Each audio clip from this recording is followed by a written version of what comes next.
Welcome back, everybody, to the Assumption Effect, your manifestation podcast with your host, myself, Nikki, and the wonderful Flossie. So, today we're going to be talking about acting as if versus living in the end, because this is a huge controversial thing within the manifestation community. We see a lot of people acting as if and not really doing it correctly, or living in the end, and again, they're not doing it correctly. I think there's a lot of miscommunication between the thousands of coaches I've been seeing pop up and how to actually apply these things to our lives. So, one of the things that's interesting to me about manifestation is how confusing some of the general principles are. And I think straight across the board with a lot of the coaches out there are some terms that are used that are supposed to mean something, and then those terms are misunderstood, and then people are, not educated correctly about what it actually is. And then there's just all these poor people in the manifestation community who are like, what does this actually mean? Like, what the fuck does this actually mean? What am I supposed to be doing? And that is why Nikki and I are here. That's like one of the main reasons that we actually wanted to do the podcast, was to talk about a lot of things manifestation related and how those are misunderstood and misconstrued by the various, people out there. So I guess we'll start off by talking about what living in the end is.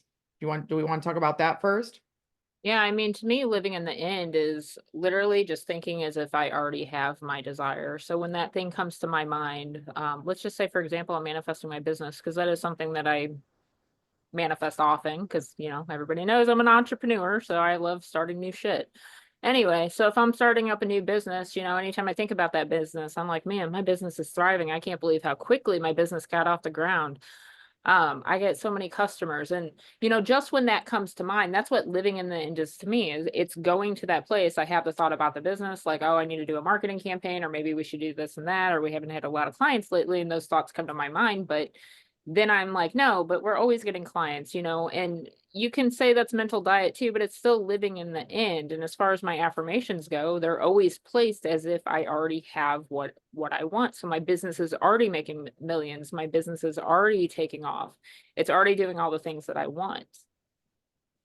So I basically see living in the end, as the same thing, something very similar. I would describe it very close to what Nikki's describing it. So to me, living in the end is the same thing as thinking from the end, which is also the same thing to me as thinking as if. So I think there's all these phrases out there, and I think that they're used and people try to act like it's different shit. No, it's the same thing. If I'm living in the end, I'm thinking from the end, I'm thinking as if I have what I want.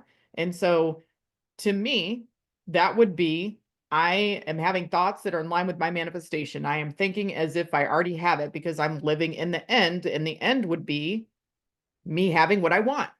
I also think that living in the end or thinking from the end is what we do when we're affirming. When you are affirming, you are thinking as if you have what you want, which is thinking from the end of, like, you're thinking as if you're in the reality where you have what you want, which is living in the end. So whenever you're affirming, whenever you're keeping a clean mental diet, whenever you're persisting, whenever you're going, referring back to the story that you've assigned that is going to be your reality. Whenever you are reaffirming any of those things, you are living in the end, thinking from the end, thinking as if you have what you want.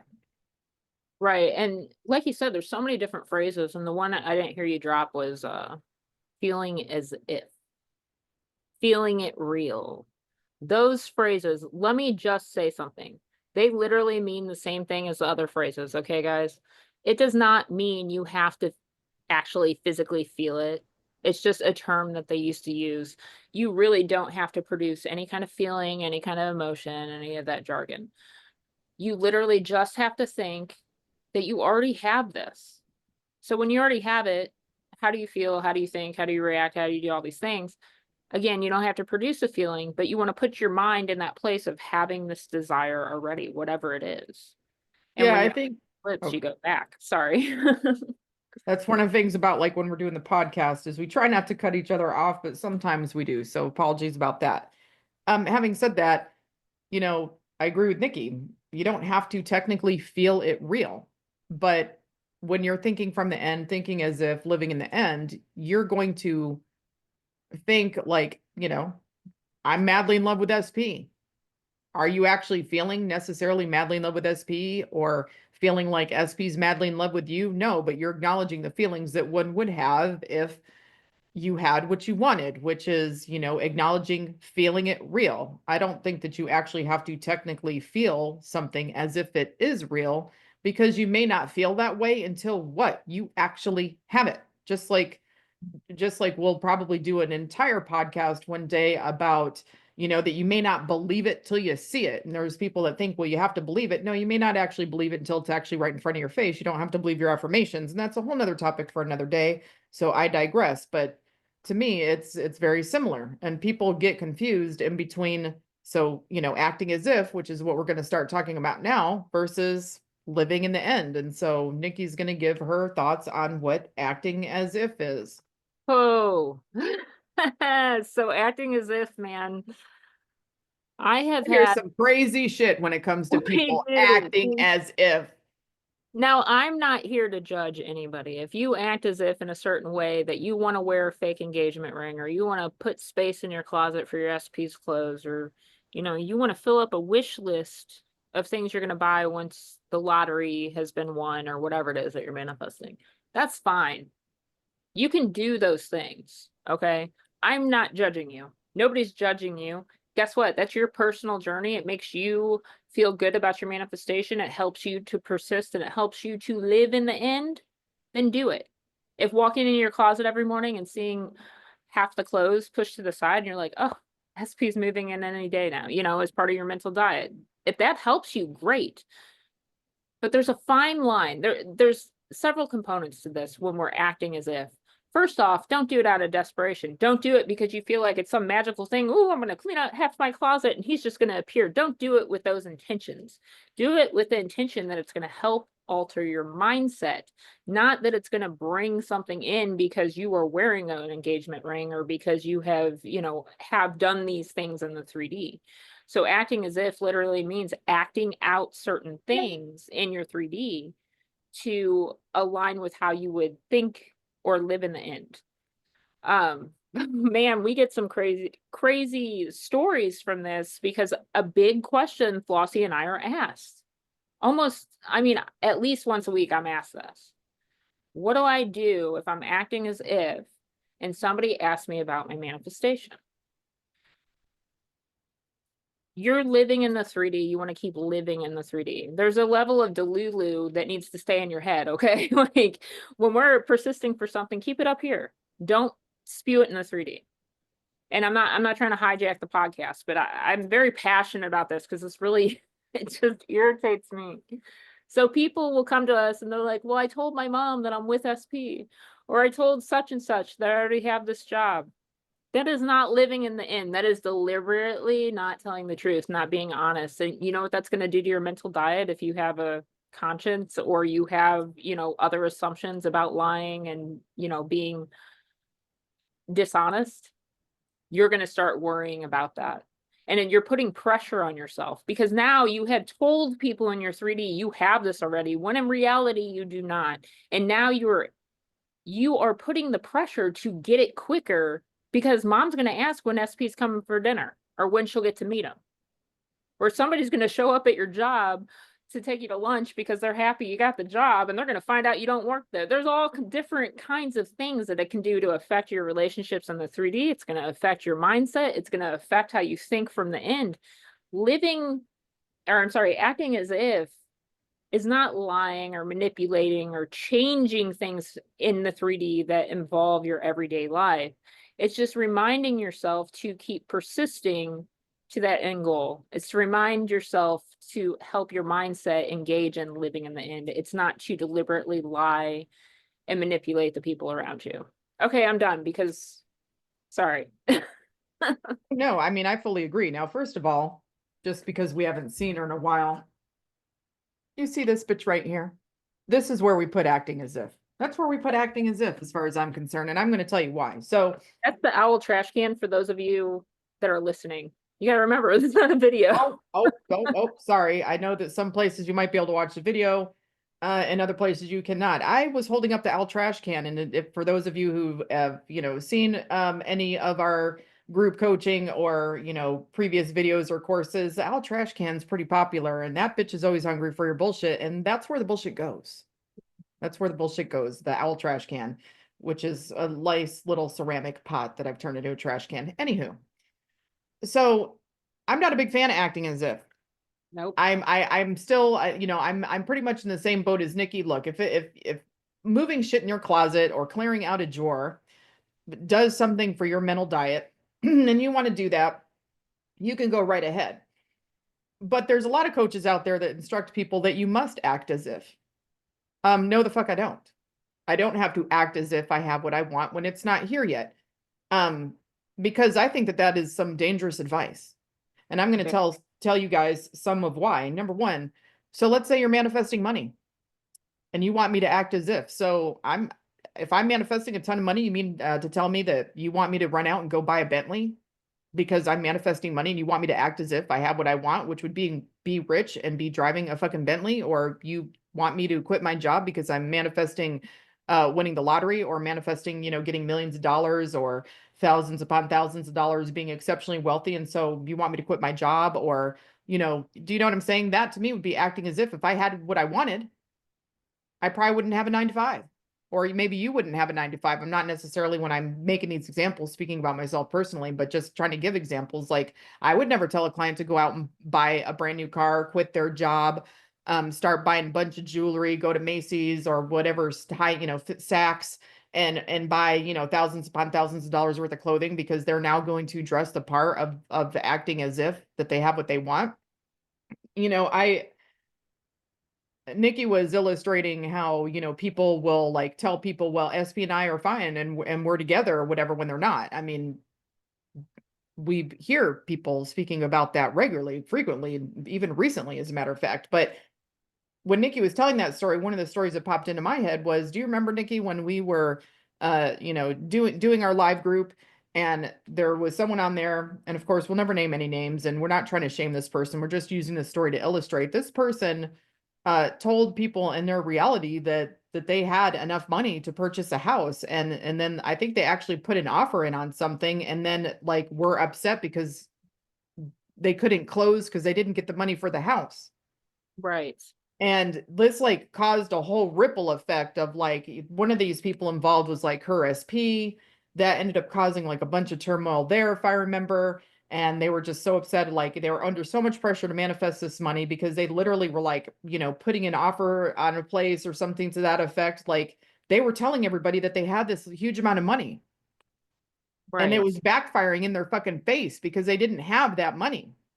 And so not only did people think they had money and they were like moving forward with like looking at houses and trying to put together real estate deals or something to that effect. And I was sitting there thinking, oh my goodness, like there's a difference in between manifesting and thinking as if you have what you want and living from the end, but then taking and making an action in the 3D that would imply that you already have it when you don't.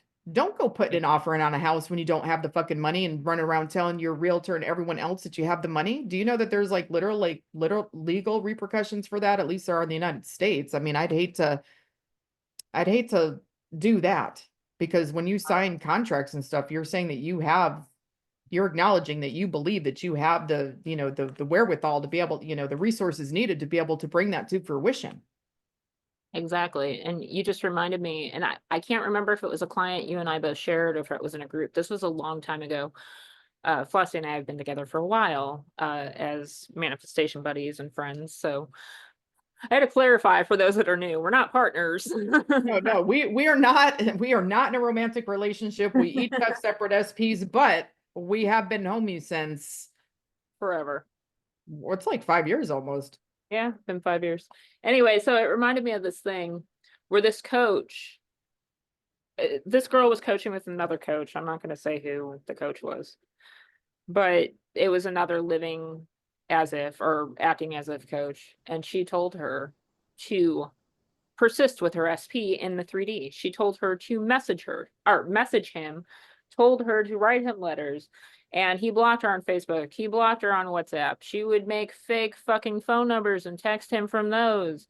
Um, it got to the point where he literally got a restraining order on her. And that's when she came to me. And she said, I don't know how to keep acting as if it keeps having the opposite effect on me.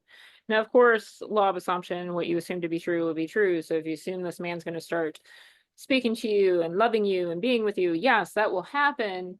But when you're going against those thoughts in the 3D by being obsessive, crazy, and that's not persisting. That's complete delusion. I don't know.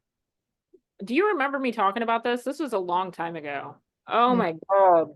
It was such a mess. I told her, I said, cut off contact. Can't, and just by the way, can you manifest from that? You can, but you got to change your ways. You got to change your behavior. You got to change how you're living your 3D life. That's how you get on one of those crime shows. What is that? Snapped or something.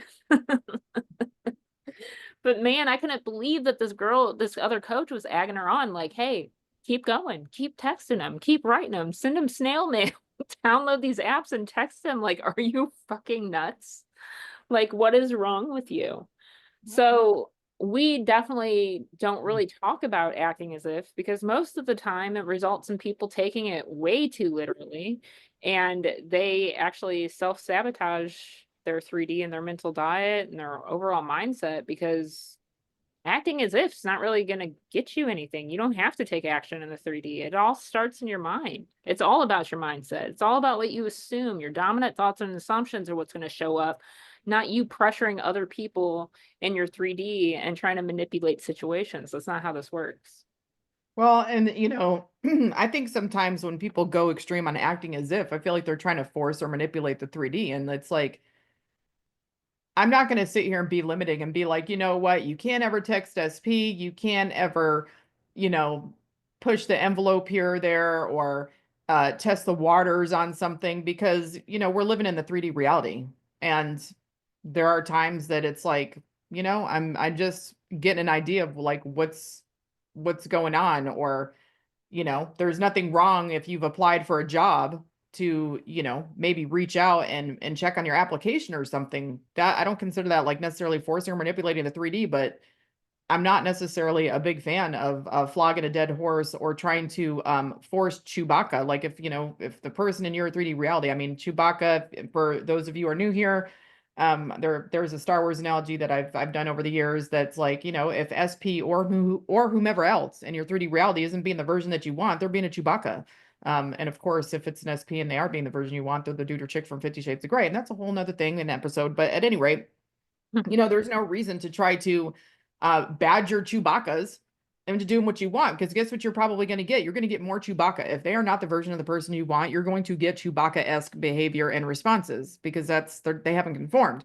And so, you know, texting to death your manifestation and trying to force it is not going to be the fast way for you to get your shit. If anything, it's going to cause you your own unintentional delay, because now you're going to create other assumptions and other things that you're going to have to overcome. And I use the air quotes there, overcome, in order to have your 3D reality conform, because you're going to have to change your dominant thoughts. And it's like, so now guess what? Now you got a restraining order that you have to like have assumptions about overcoming. Whereas if you weren't badgering SP, you probably wouldn't have been in that boat. So acting as if, I'm not the biggest fan. I mean, hey, if you want to be at the jewelry store and look at wedding rings, be our guest.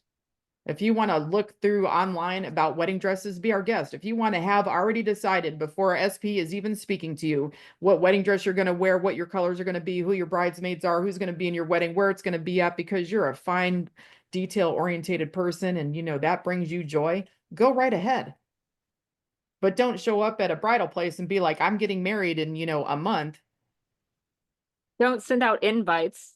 Oh, that was another one. People are sending out invites. Yes, it was a story I heard. It wasn't somebody I somebody had told me, a law of attraction coach story, and they said that they said send out the wedding invites. I don't know if somebody actually did it. It was just something they suggested. And I'm like, ooh, that's a whole And other for level. But just to be clear, going back to the one client with the restraining order, can you come back from something like that? Absolutely, because she did get the restraining order dropped. Now, she did not continue to coach with me, whether or not, I don't know if it was just she was persisting on her own, which is totally fine. You don't need a coach. But I never did get a follow up after the restraining order was dropped. But I assume the best for anybody that's ever worked for me. And I assume that she did get back in contact with her SP and it was all a big misunderstanding and they're good to go now. So, you can come back from anything because literally circumstances don't matter. But acting as if is only going to cause your own demise most of the time. And not to be limiting, like Flossie said, we just don't personally like it.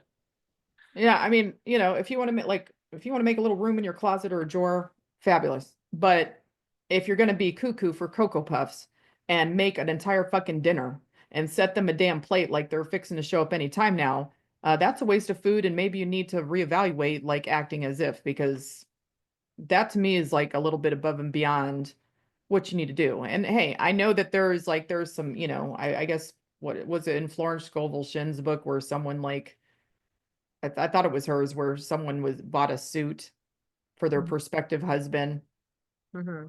and that they ended up like manifesting a person that was that size. I think it was that. I mean, it was like so long ago that I remember hearing about that. And it's like, okay, I mean, you can buy somebody an outfit if you want. If it makes you feel a little bit better, buy them an outfit and put it in your closet. But I wouldn't go much above and beyond that as far as acting as if. Right. And if it's because I actually had a client bring that up on the phone just because they had a couple questions about it, and they're like, "Well, am I able to like go on any dates?" Of course you can.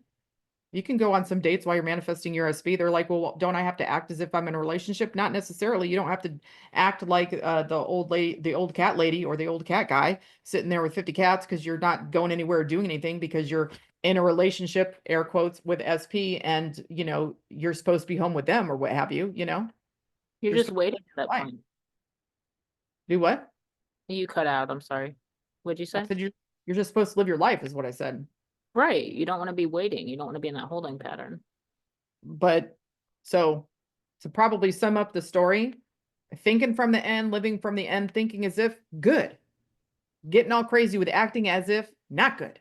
Don't be going out buying no car, no house, quitting your job, telling everybody and their mother you're getting married, screaming from the rooftops that you're all together. People are going to think you're crazy. Then you're going to have potentially legal problems, like we just said, because you're not being able to complete a contract or you're getting a restraining order. Those things do happen. I mean, if you're gonna quote unquote act as if, do some acting as if that isn't gonna be a big deal and have extreme financial repercussions or legal ones. Exactly. Let's not be stupid, people. We're manifesting. That does, manifestors don't start getting dumb now. Keep it in your mindset. That's where it stays until it shows up. Don't listen to those crazy law of attraction coaches that literally don't even understand everyone as you pushed out because they wouldn't even teach half of what they do if they did. Did I tell you that one of my clients literally, and maybe this would be our next chat. I was going to make a video on it, but maybe it should be one of our next podcasts because I think we would have a good time ripping this apart. She went to a coach and that coach told her going to take her 2 to 3 years to manifest an SP. That it takes 2 to 3 years. Wow. Okay. Well, I have to tell you this real quick, and that's going to be another because I do want to talk about timing on a podcast. But I just had a thought with acting as if there's a difference in the crazy level. Okay, Mm-hmm. you go to Walmart. We all know people at Walmart, or you see somebody walking on the street that is wearing clothes that are 10 times too small for them that they Mm-hmm. shouldn't be wearing. Mm-hmm. That's a good example of acting as if that you should not be doing. Buying a pair of jeans while you're trying to lose weight to keep in your closet to fit into when you get to your goal weight, that's good. That was a thumbs up that she gave, by the way. That was the thumbs up. Wearing those clothes when you can't fit into them yet, bad. I had a visual there. Well, I've seen some of the Facebook memes, so I can only imagine. Um, I just we're trying to help you guys with your journey, and part of it is understanding, manifestation, how it works, maybe some do's and don'ts. And it's like, why create any more work for you? Why create Right. any more work for you? Why create anything that you're going to have to deal with or badger with? Why create more instances of people pestering you? I mean, like we said, there's some safe activities that you can choose to engage in that would be acting as if. You can go looking around shopping at stores. You can go home shopping. as long as you're not telling people you have the money. I mean, there's nothing wrong with going to open houses and imagining that you're living there, or thinking as if you have that amount of money and acting as if because you're looking at maybe a property, but don't be telling people that you can actually afford it and trying to enter into a contract about it. Just like, you're not going to be running around town telling everybody that you're marrying somebody that you're not in any contact with. We would do that. There's a difference in between being delulu and thinking as if you have what you want and acting delusional and having people think that you have, some sort of something going on. We don't, let's not, I could get into a bunch, we could get into a bunch of technical terms for it, but just don't create that world of hurt for yourself. You know what I'm saying? I mean, do you want everybody to be like, well, how come I'm not seeing that picture? How come I'm seeing pictures of SP with another woman if you're all together? I mean, do you want to create those type of scenarios for yourself? I could hear it all now. Couldn't you just hear it all now? I've heard it before. That's why I don't condone it. It's too much pressure. We could go on and on about this. We're going to end this episode. We'll be back. I think you guys get the point, and we'll see you guys next week. Bye. Bye.